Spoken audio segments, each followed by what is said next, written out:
friends, welcome back to my channel. If you're new here, I'm Johanna and welcome to my cozy book space. So for today's video, we're going to be doing my February TBR. You guys, I made a TBR jar.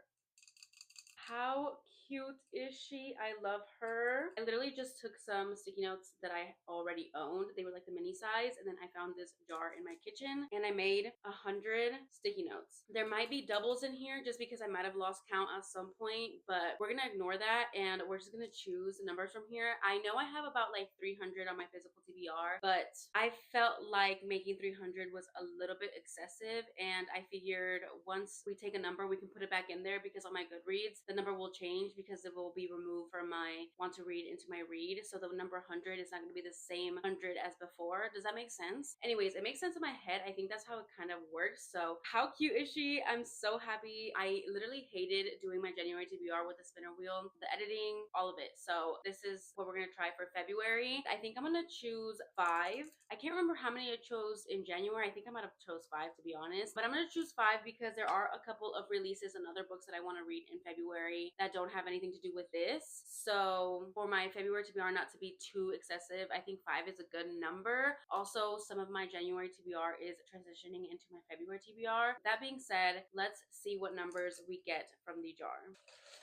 They are so sticky. I like just folded them, but they get stuck together. Should I just choose the ones that fell out of the jar? They're all the same color though, so I don't want to do that. Okay, so these two are stuck together, so I'm gonna choose the blue, and then I'm gonna choose a pink, I'm gonna choose a purple. Should I have to be closing my eyes? I'm gonna choose this one, another blue. 1, 2, 3, 4, 5. Okay, we have 5.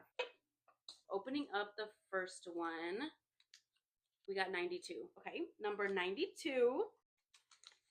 We have this one, number 42. Y'all, I'm nervous. We have, what is that, 29?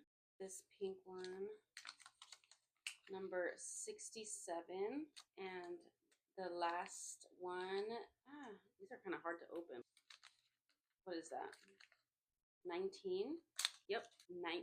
Now that we have chosen our numbers, I'm gonna go on my Goodreads and see which numbers these correlate to, and I will be right back. Sorry if there's a slight angle change, but I have seen what the numbers have chosen for me in the month of February, okay? But before we get into what the numbers chose for me, let's go through some new releases that I definitely want to get to in the month of February. So first off, we have Deep End by Ali Hazelwood. I definitely want to read this. I'm not sure if I'll 100% get to it in February, just for the simple fact that I will probably not be getting this book physically because it's coming with sprayed edges and it's gonna come out in a paperback. So if I don't get this as an audiobook, then I probably won't be reading it in February until it comes out with the regular paperback so I can read it physically. So that's a bummer, but if anything, I'll most likely try and listen to it on audio. Another one in the same situation comes out the same day, Dream Girl Drama by Tessa Bailey. I am so sad I won't be able to go in store and buy this book, then it's fine. I'll just read it when I can, but that is on my February TBR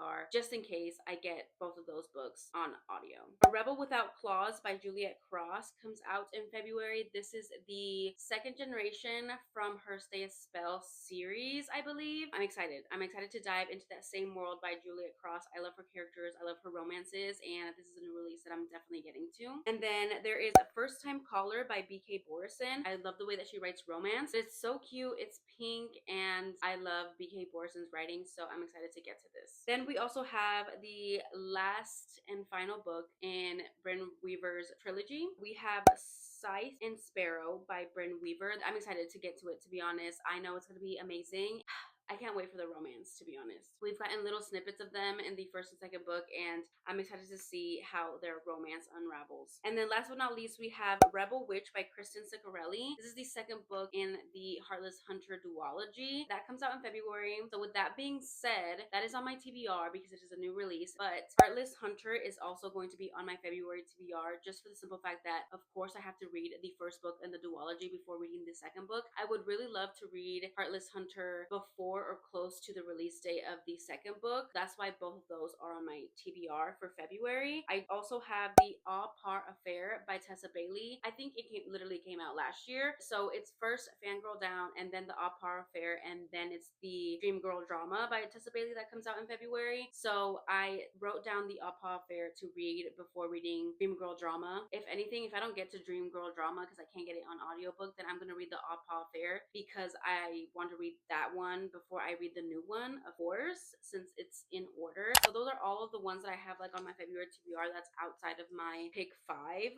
from my physical TBR. So let's dive in to the numbers that we got. You guys, I'm kind of scared. I'm kind of nervous. I love doing this number TBR thing because I never know what I'm gonna get, but all the books on my physical TBR are books that I want to read, so I get excited, but I'm nervous. Okay, of course I took screenshots like I did in my January TBR to show you guys like the number and what book it was for that. So for the number 19 pick, we have Furious Rush by S.C. Steffens. I actually found this book at my half price and it sounded interesting enough for me to buy it. You know, I was buying a lot of books back then, so honestly anything that sounded good I would probably buy, and this is one of them. For all of these picks, I'm obviously going to try and check my ebook slash Kindle Unlimited, if it's on my Anyplay, if it's on my Libby, if it's on Audible, if it's a cheap Kindle ebook, before I ever decide to like actually sit down and physically read it, because you know that takes a lot of time for me anyways. But with that being said, number 19, let me give you a brief little synopsis. I'm not going to read the entire thing, but we'll see. It says, the first book in a new series by #1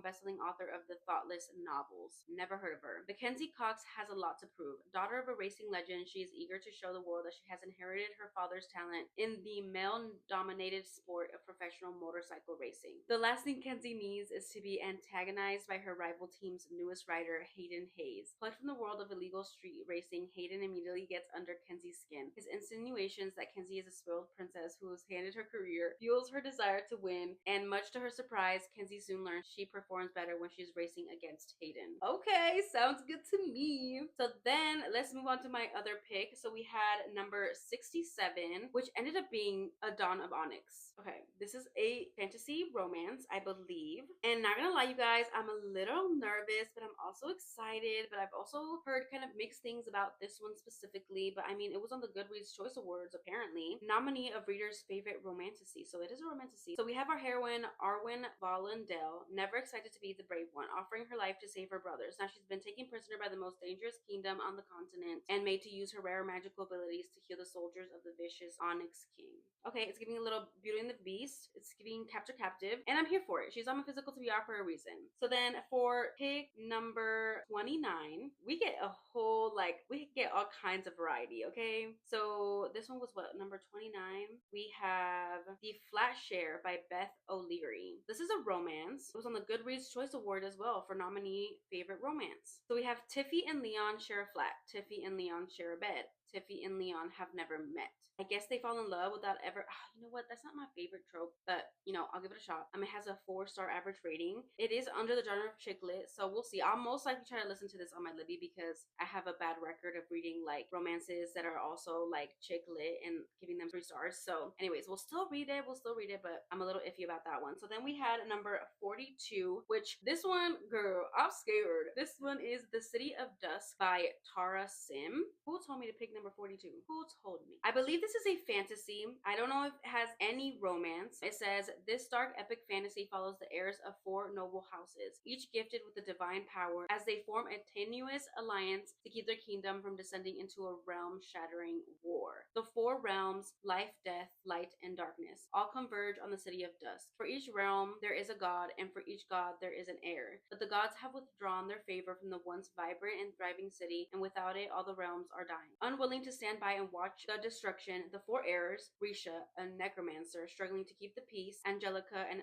elementalist with her eyes set on the throne, Tasia, a shadow-wielding rogue with rebellion in her heart, and Nick, a soldier who struggles to see the light, will sacrifice everything to save the city. But their defiance will cost them dearly. I mean, it sounds good. I'm intrigued. And then for our last pick, we had number 92, which was The Love of My Afterlife by Christy Greenwood. This is another romance. So you know what? I'm super, super happy that we kind of have like a variety of genres. You know, we are mood readers at heart. Okay, let me pull up the synopsis for this one. I just know that this was all over my Bookstagram at some point, and everyone was loving it, and everyone was raving about it. So let's see. It was a Goodreads Choice nominee for favorite romance. Also, I'm so sorry for like a lot of this video. I'm looking down at my computer because I have my Goodreads pulled up just to give you guys the best information. For The Love of My Afterlife, it says a recently deceased woman meets the one in the afterlife waiting room, scoring a second chance at life and love if she can find him on earth before 10 days are up. Okay, that sounds actually really, really good. I'm excited. This is so different. I love authors when they take like a twist on romance. She reminds me of